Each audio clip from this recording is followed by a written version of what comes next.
everyone, I'm Heather Poduska, Star Maker for entrepreneurs who want to unlock their potential, command any stage, and make blockbuster profits. Welcome to Thrive, the show where I bring you tips, resources, and people to help you create a brand that makes you happy and profitable. Here we go. Hi everyone, I'm Heather Poduska, founder of the Brand Star Academy, where I teach entrepreneurs how to be powerful, profitable speakers and create their own celebrity personal brands. Welcome to this episode of Thrive, how to move mountains in 15 minutes per day or less, with my special guest, Michelle Demers. Michelle Demers is a business consultant and she is the CEO and founder of Coworking Clubs, an organization that helps entrepreneurs and solopreneurs create daily accountability so they can achieve their goals and be more productive. She's also the creator of the Sustainable Success System, How to Move Mountains in 15 minutes per day or less. Michelle works with entrepreneurs and solopreneurs to help them really build communities and accountability to achieve their biggest dreams and goals. This was such a great interview with Michelle because it reminded me, and I hope that it's great information for you, about how consistent small steps make big results. In this episode, we talk about why being accountable to other people makes us so much more successful. And Michelle talks about how you can really make a huge impact on your profits in just doing 15 minutes of work a day. She shares an amazing story of one of her coworking club clients who landed over $200,000 in contracts in just 90 days using the 15-minute method that she's created. Michelle and I also talk about why it's so important to build real relationships, how your relationships and building a network that is built on getting to know people and not just trying to get people to buy from you is actually going to help your bottom line and your happiness in the long run. We also talk about why many people are not achieving their goals and why they are choosing the wrong objectives to chase, and that's distracting and detracting from their profits. Michelle is a sweetheart. It was so much fun to have her on the show, and she is a veteran of the coaching and business community, so I know you're going to get so much value out of this interview.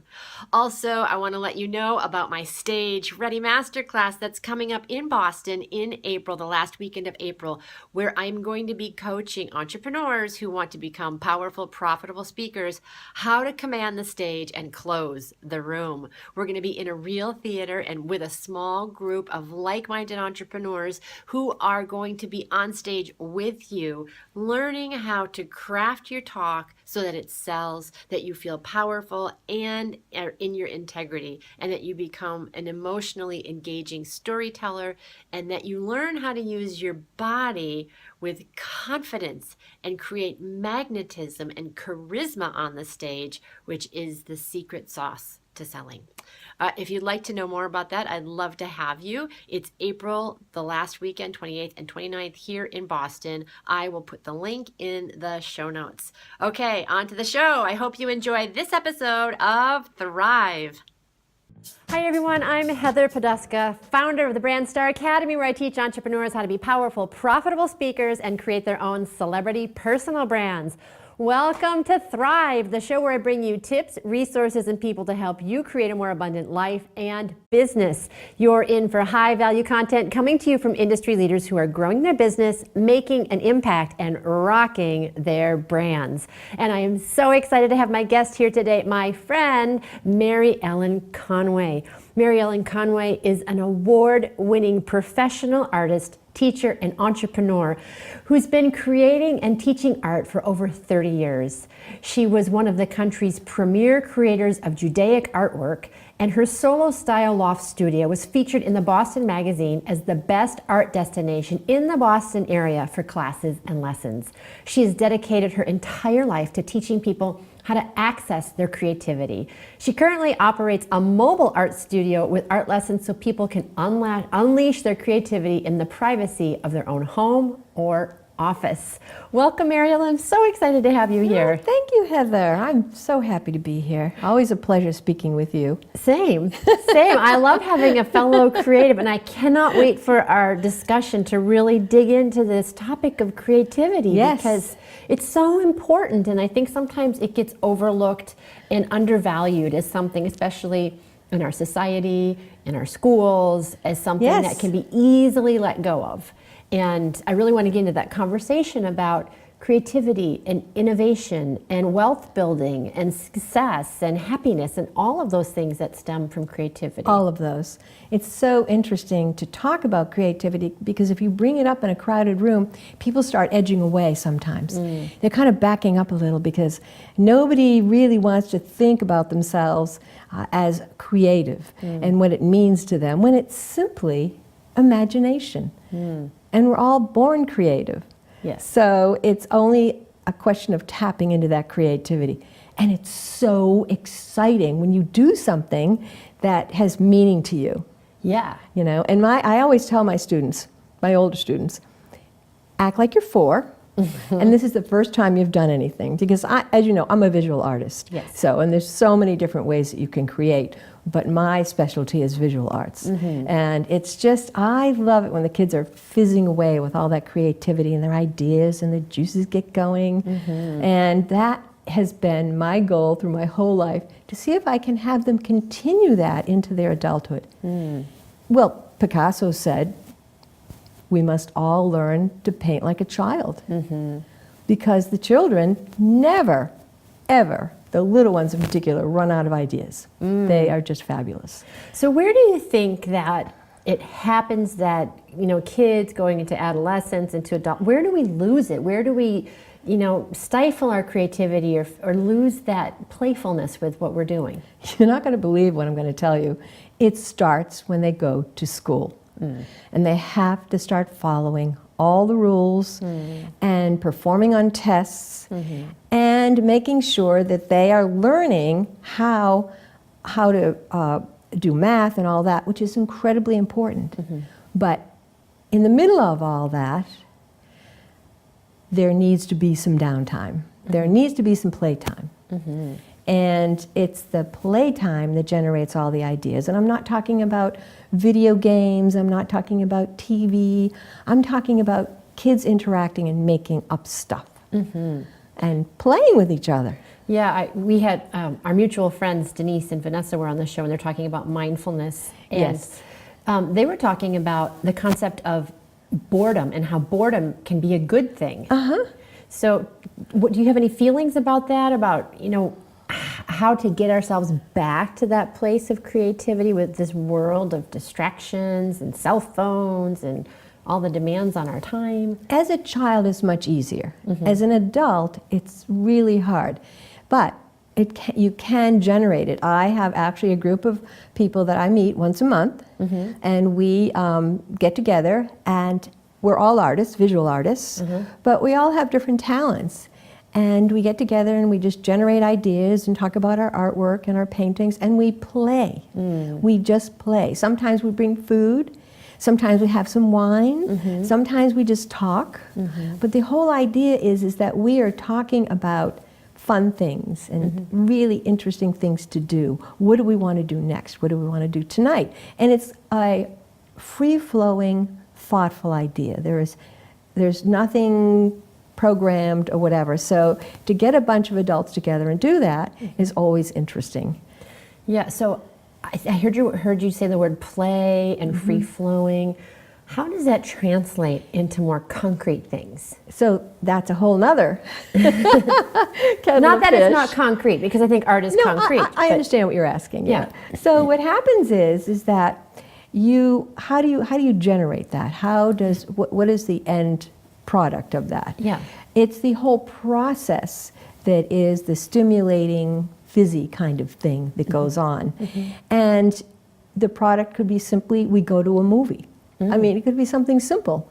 But we're not interested in the product. We're interested in the whole process of what we're thinking about, what we're talking about, who we are, what our art is about. So that itself is something that has been lost a little bit along the way, because it is actually for children the process of creating. And I have discovered that over the years, the level of creativity that children have had over the last 10 and 20 years has actually diminished somewhat. They need a little bit more direction, they need to have a little bit more encouragement, and I have always wondered where that came from.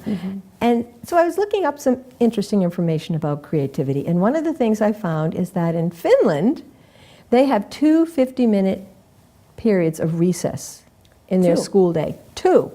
Well, here the little kids have 2. I don't think it's 50 minutes, but the little kids have 2, and as they get older, it gets less and Sometimes less. it's 75 minutes. Wow. Depending on where the school is.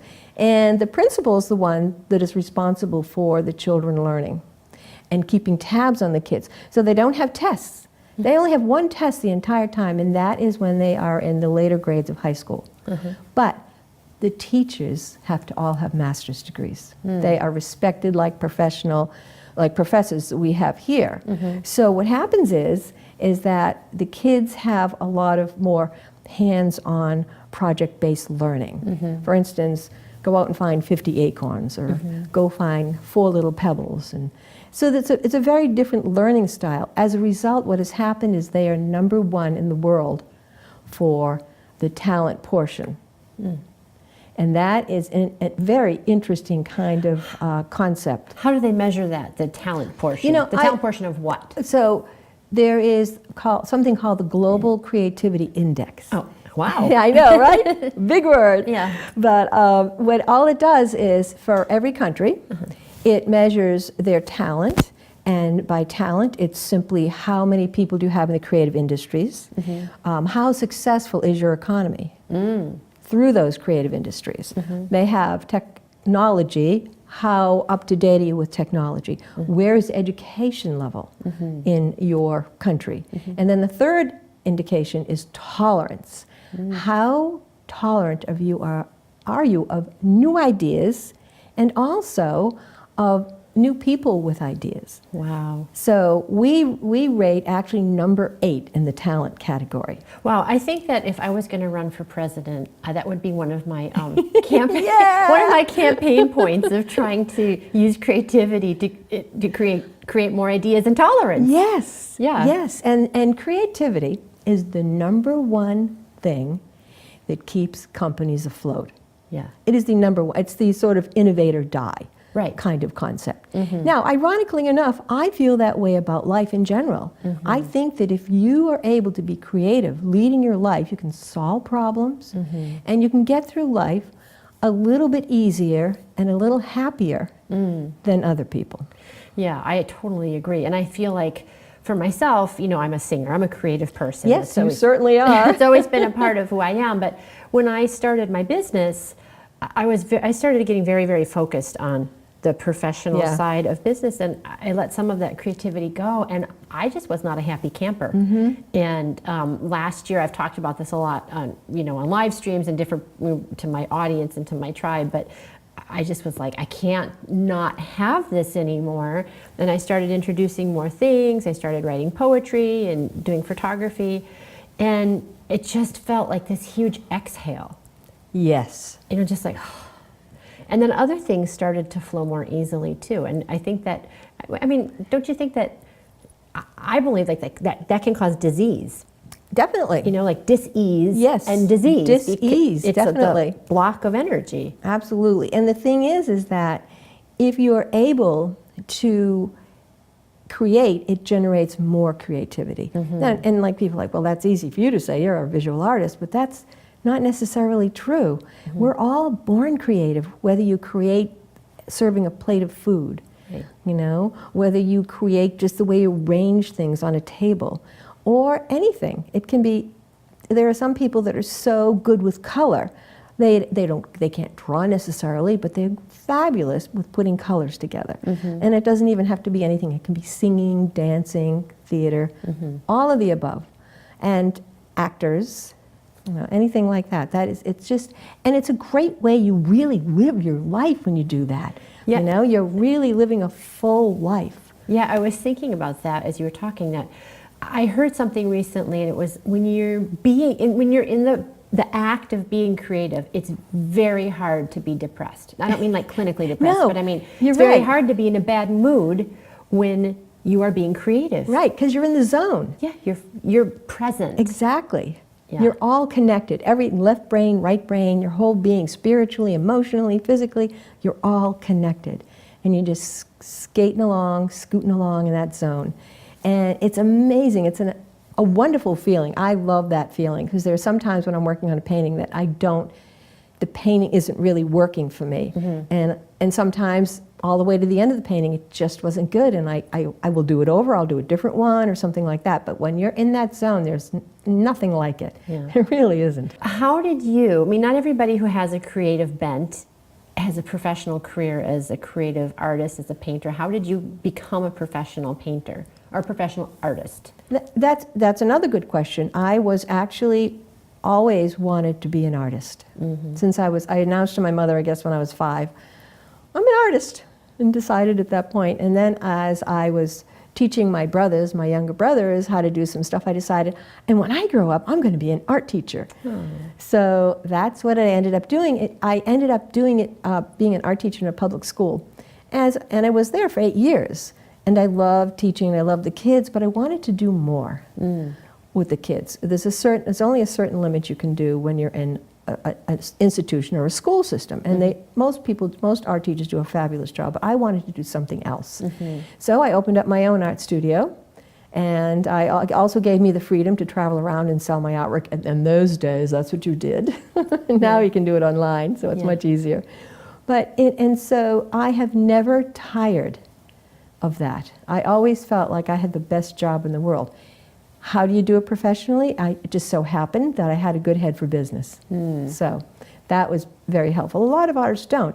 Sometimes we have a terrible reputation of being very flaky. Well, can you talk a little bit about that? I mean, somebody who might tune into this episode of Thrive because they like the title about creativity and art, they might want a professional career. So where do you think that, artists maybe fall down, or what they need to pay more attention to? Any advice that you could give somebody who wanted a professional career in the arts that you see people making mistakes and that could be helpful to them?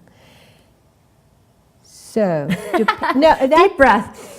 Well, there's a lot of ways to come at that question. Yeah. So I'm going to use a couple of examples. Because you've been successful for a long time. Yes. Yes. You have survived and thrived as an artist. I have. Yes. I definitely have. Yes. Because I've done it my way, but that's silly. It's no, true. but that's a really good point. You have to listen to yourself. Yeah. You have to listen to your soul and hope that you're making good decisions, because it is just a question of making good decisions along the way and a little bit of discipline thrown into the whole thing. And as an artist, one thing you have against you, believe it or not, is that you are creative, and it's so not appreciated most of the time. And if yours doesn't look like the other person's, or you don't sing exactly the way this other person wants you to sing, it becomes very problematic. So you have to know that your art is you, and that you are going to move it forward without any praise or whatever from anybody else. Just go forward with it. And I have an example that I'd love to give you. One of them is, so I'm an HGTV addict. Okay. I love that show. Okay. All the different shows that they have on it. One in particular is the Property Brothers. But what I'm watching on the shows is how they creatively respond. How do Drew and Jonathan Scott respond when they're caught in kind of a pickle with the clients they're dealing with? How do they use humor? They are very creative in their responses. They're able to zig and zag out of different conundrums that they run into, problems that they run into. They have really creative on-the-spot solutions for it. And you could say, well, they practice this back. No, you cannot actually come up with some of the solutions that they have on the spot with these clients unless you are creative, because they lived in Canada on a farm when they were young. And their father encouraged them to engage in things and told them to go get jobs when they were 7. And do you know what they did? What? I tell you, I was so surprised.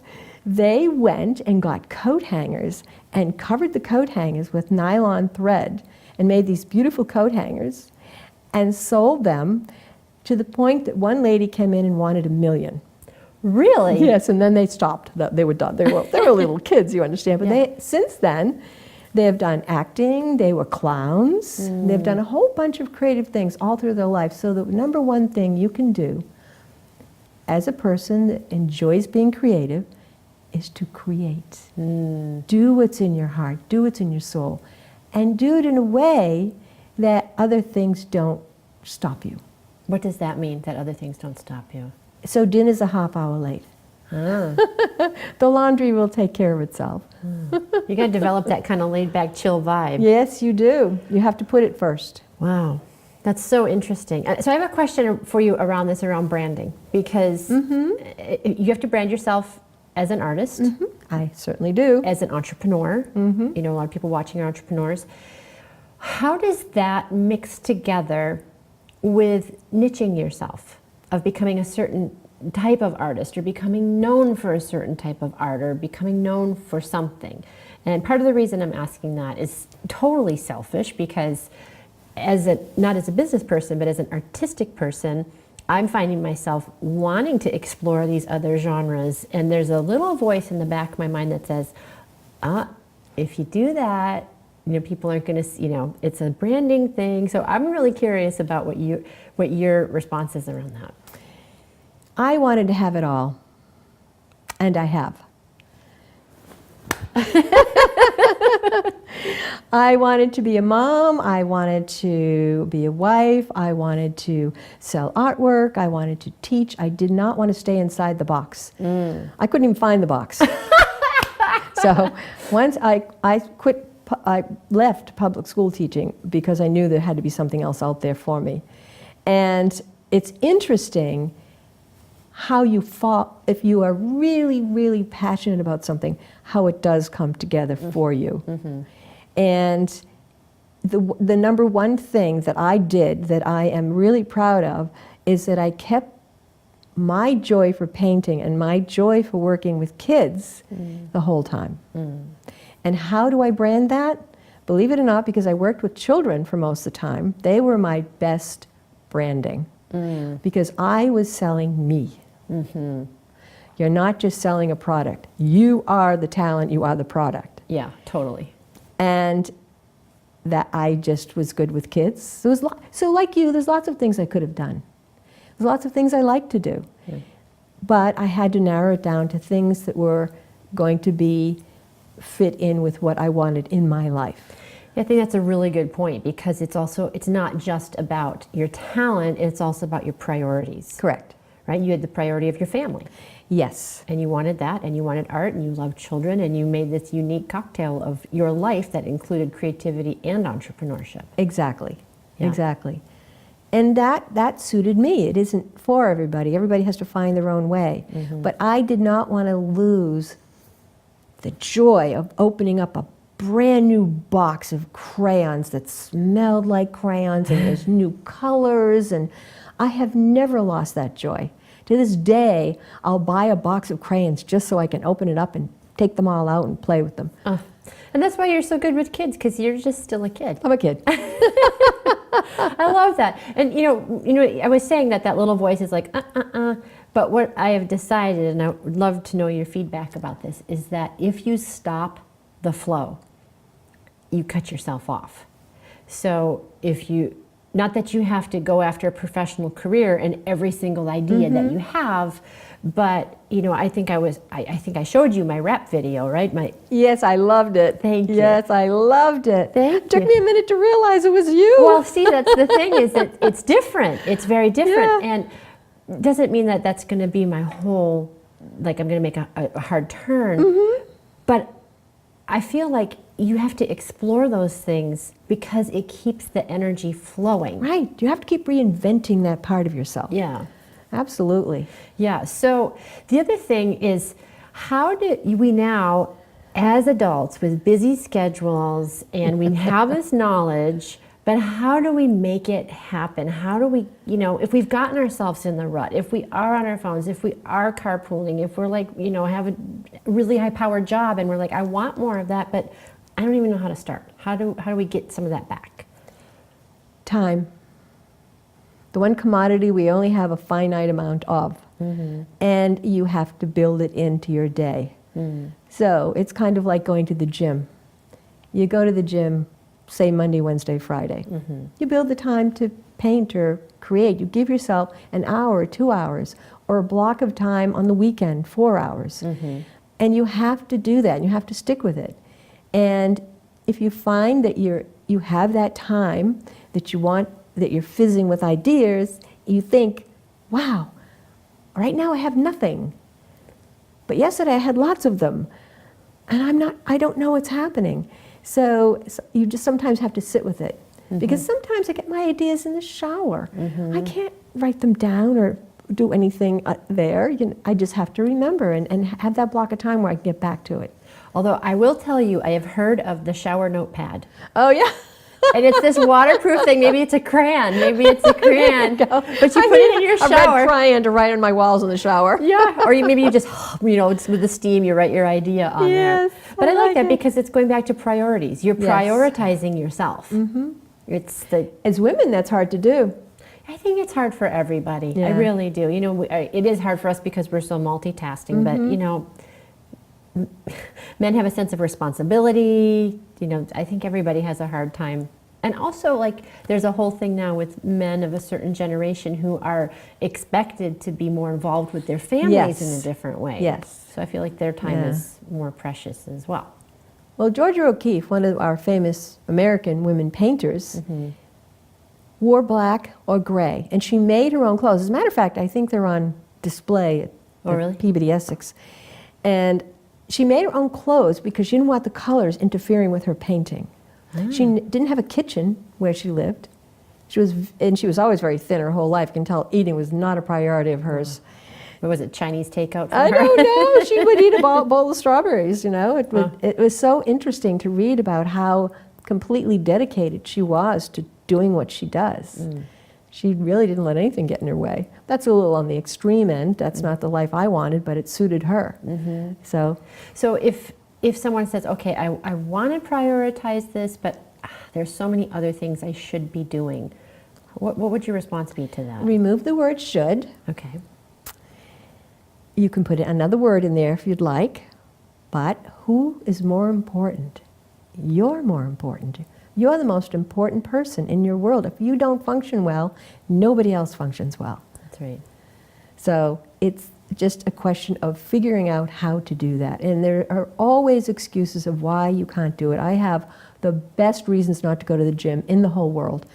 And there's plenty of reasons why I shouldn't go to my studio, but I just do it. Yeah.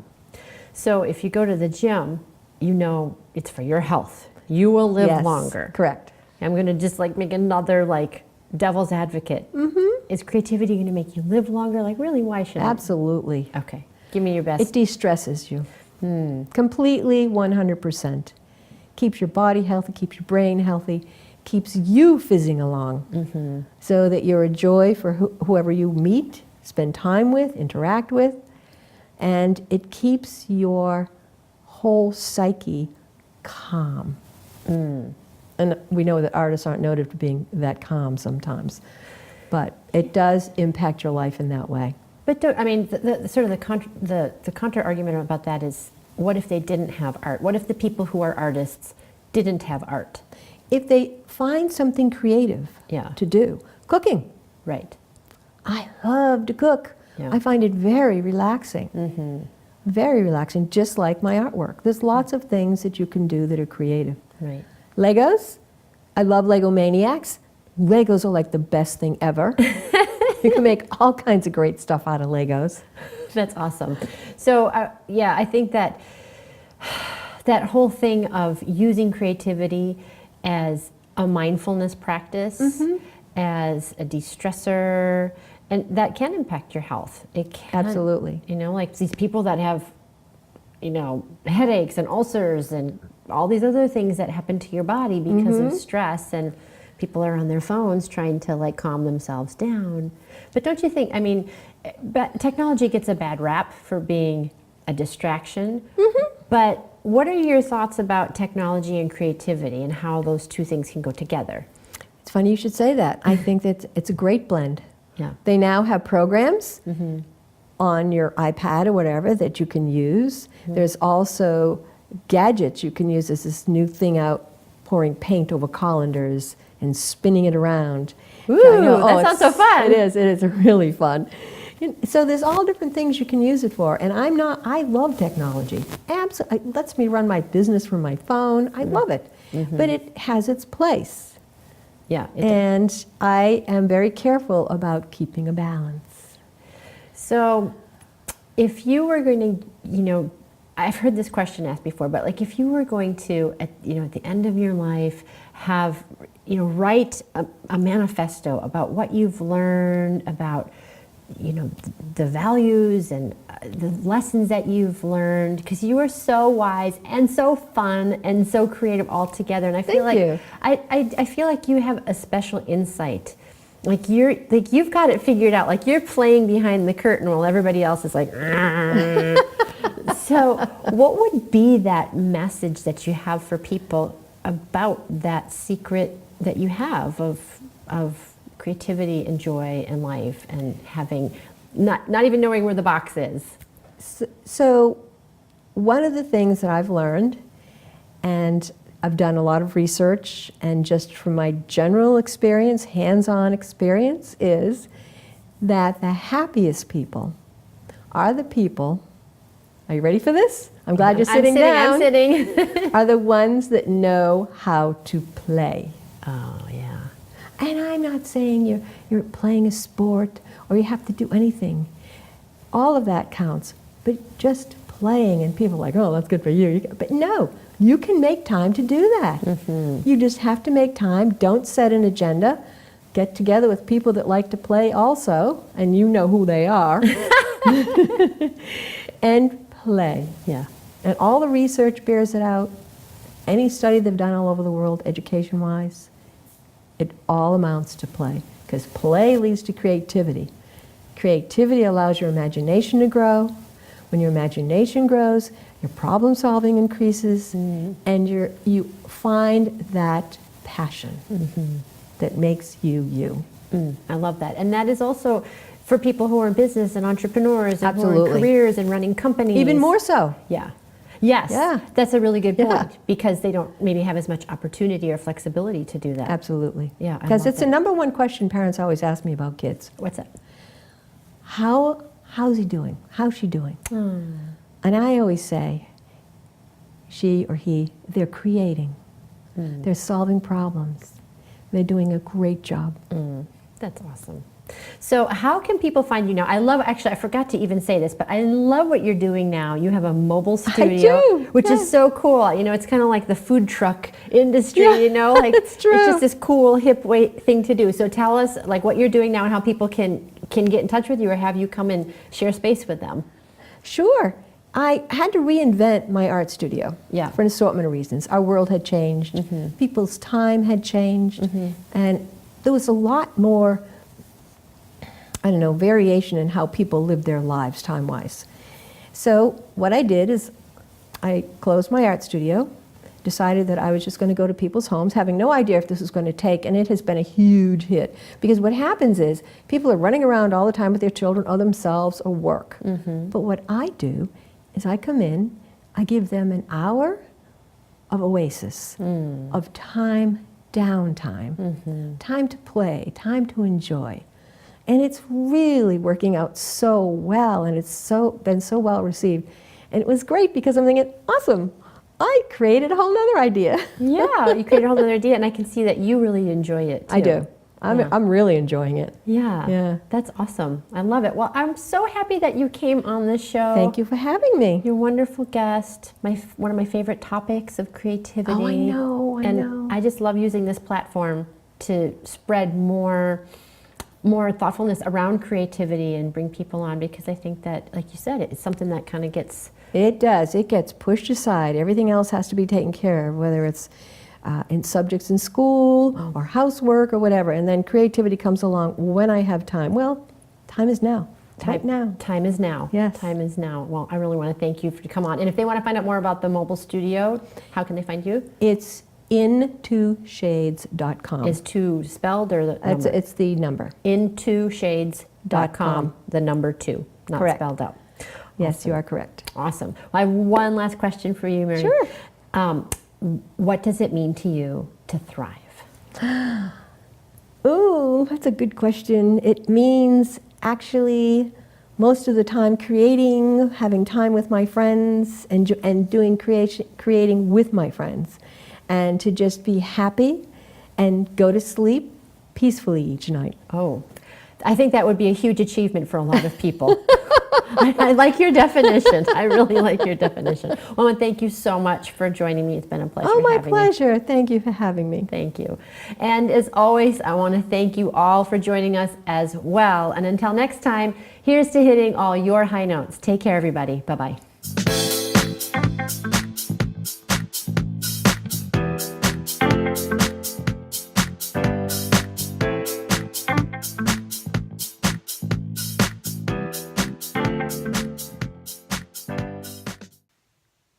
Hi everyone, it's Heather again. I hope you enjoyed this episode of Thrive. Every week we try to bring you people and information to help you change your life for the better, to grow your business, to expand your thinking, and to open your heart.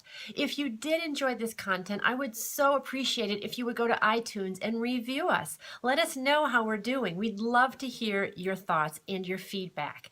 And if you found this information helpful or useful in any way, please share it on out. Let your friends and family know about Thrive. And finally, if you'd like to know more about me, you can visit me at heatherpoduska.com. Until next time, here's to hitting all your high notes.